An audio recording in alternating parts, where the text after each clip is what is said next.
The UK government will soon be introducing fundamental changes in how money works. The changes are being planned by central banks around the world, including the UK's central bank, the Bank of England. These changes, once introduced, will affect everyone.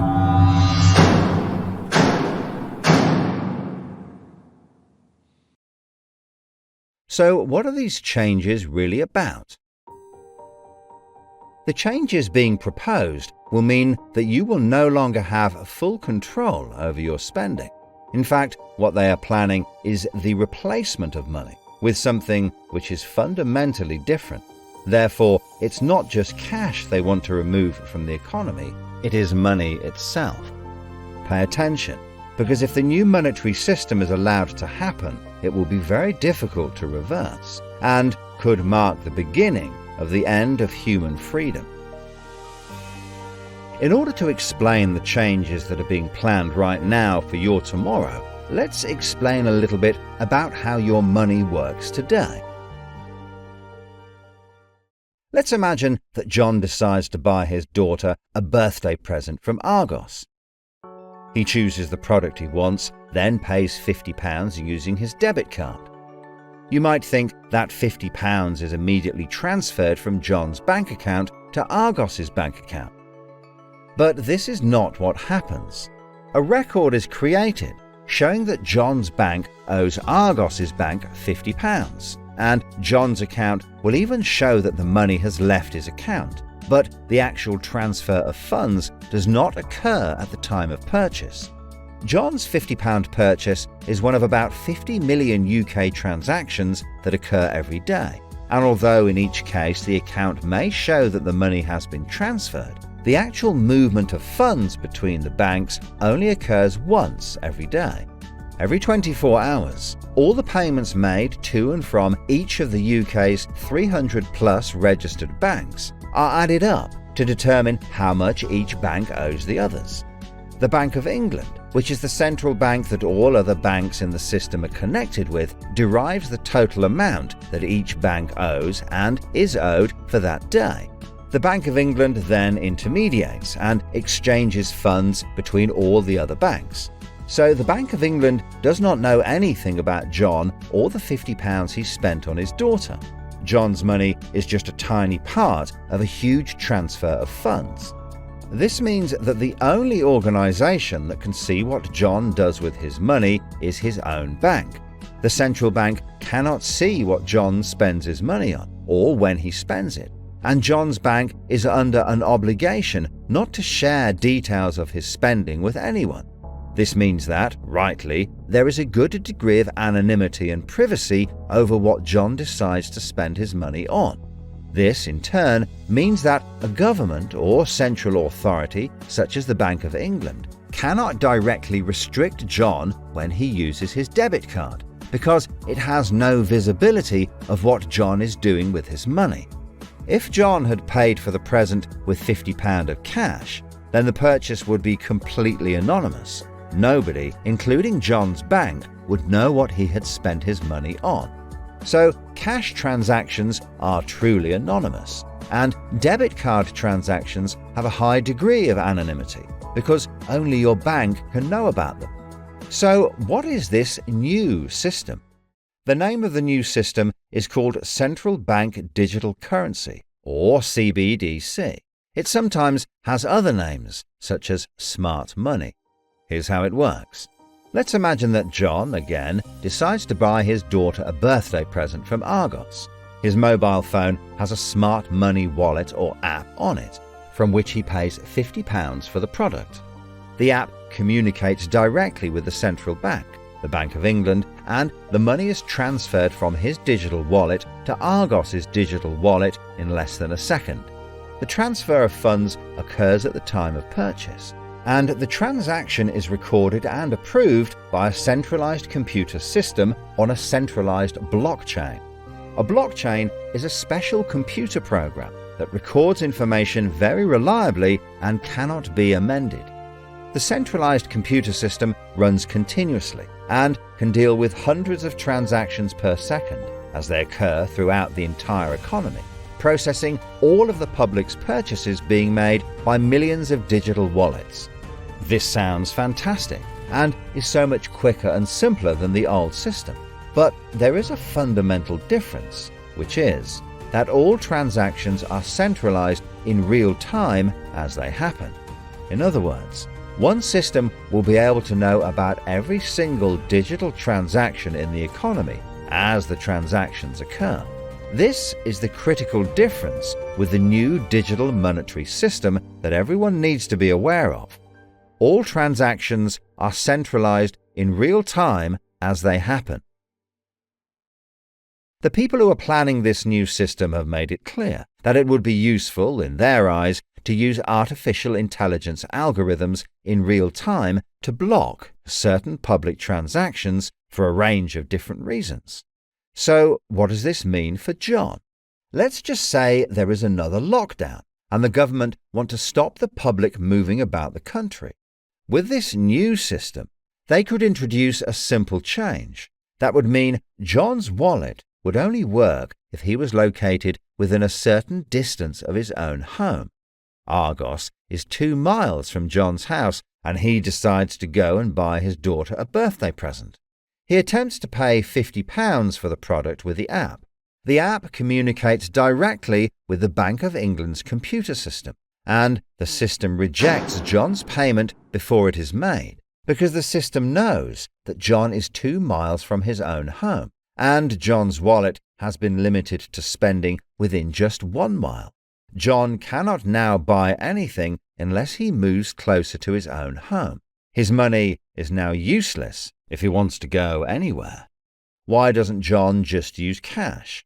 That would be a good solution for John as long as cash is still in use. So, how might this new system be introduced? The Prime Minister called an emergency meeting today to discuss the unprecedented slide into economic recession in the UK and global economies. Inflation is out of control, and high interest rates are causing thousands of house repossessions. All cash points and over-the-counter cash services are now frozen, and millions of people face losing their life savings as a number of high street banks are declared insolvent. The government and the Bank of England are accelerating the introduction of a new central bank digital currency, which all bank customers in the UK will be able to receive in exchange for their existing money, which in many cases is now unobtainable from their bank accounts. The government say that the new digital money will help the economy recover from recession and will be used to bail out public and corporate money currently held in millions of bank accounts by banks that are at the point of collapse.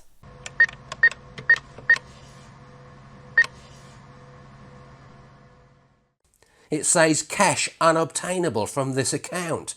It's frozen our money. Bleeding hell, John. How much have we got in the house? We've only got £120 and when that's gone, nothing. I don't believe it.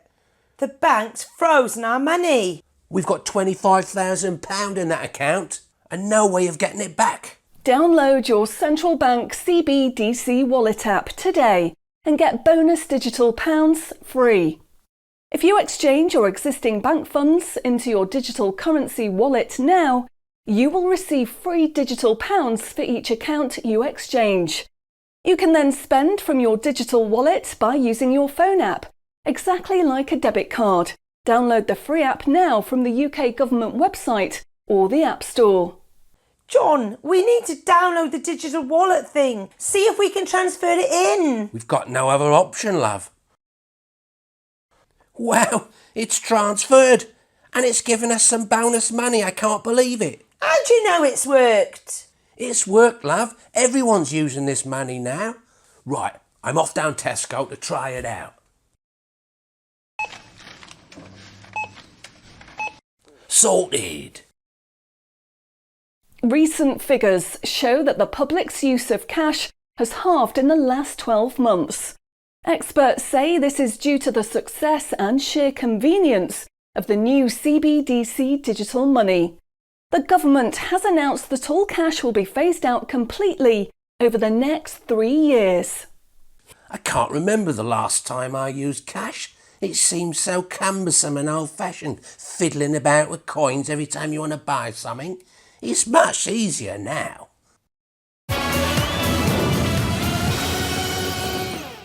Have you seen the remote control, love? Look what I found. Remember these? What are you going to do with that? Well, I don't know. Look, why don't we keep it? I'll put it in a picture frame. My name's Charlie. Recent data from the annual Climate Change Conference has revealed that only a drastic reduction in fossil fuel use will help protect against climate change. The government has announced limits on petrol and diesel use for all individuals in the UK, which will be enforced using smart money. Each wallet will be limited to a purchase of 15 litres per week, after which the wallet will be prevented from making any further purchases in that week. Ah, bollocks. Growing concerns over obesity and bad health will be tackled using the Smart Money network. The government proposes to limit the total number of sugary foods that each digital wallet can purchase in any given month. What? Experts say that the new pandemic, which is 10 times more contagious and deadly than coronavirus, can only be defeated by minimising all human contact and staying home as much as possible. In order to enforce this, all digital wallets will only work within 1 mile of the address at which they are registered. Shopping times will be staggered so that you can only make purchases for a 2-hour period each day. All non-essential item purchases will be rejected. Jesus Christ. The government, in a move to stimulate growth in the economy, is trying to ensure that all benefit money paid out to the public is spent within an appropriate time period. From the 1st of August, all benefit payments, including the new social credits, should be spent within 2 months of receiving them. Benefit money will expire and be of no use if it is not spent within the 2-month period. Blimey, they're putting a shelf life on money. Vaccination uptake for the latest pandemic is now at 95%. Anyone who has not been vaccinated will have restrictions placed on their wallets. For the 5% unvaccinated, spending will only be allowed at certain times and within 1 mile of home. Certain goods, such as alcohol, travel tickets and restaurant purchases, will not be available for those who have not been vaccinated, and their digital wallets will not work outside of the UK. Wow. Concerns are growing over people who grow and supply their own food outside of government-approved companies. The government will be restricting the purchase of all seeds and other farming products for anyone that is not a registered farmer. What are they doing that for? The government is trying to reduce the amount of red meat people eat in their diet for environmental and health reasons. Digital wallets will only be allowed to purchase 8 ounces of red meat per week. How much is 8 ounces? In order to protect the environment, the government is introducing limitations on the amount each wallet will be able to spend on the following products: aerosol cans, single-use plastics, coal, meat, chocolate, fish and coffee. What about fags? In a move to encourage good behaviour, the government is awarding digital currency direct to your wallet if you report on anyone breaking lockdown rules or report on individuals expressing extremist views. Anyone deemed to be expressing extremist views may in turn have restrictions placed on their wallets. What's that mean, extremist views? If you give up your cash, you will give up freedom for yourself, and you will give up the freedom of generations to come. It's not the convenience of the new money that is important. What is important is the fact that centralized administration of smart money could be used to control every aspect of your life. Say yes to keeping cash and say no to centrally controlled smart money. What they are going to propose is not money, it is a social control system. Please spread this message.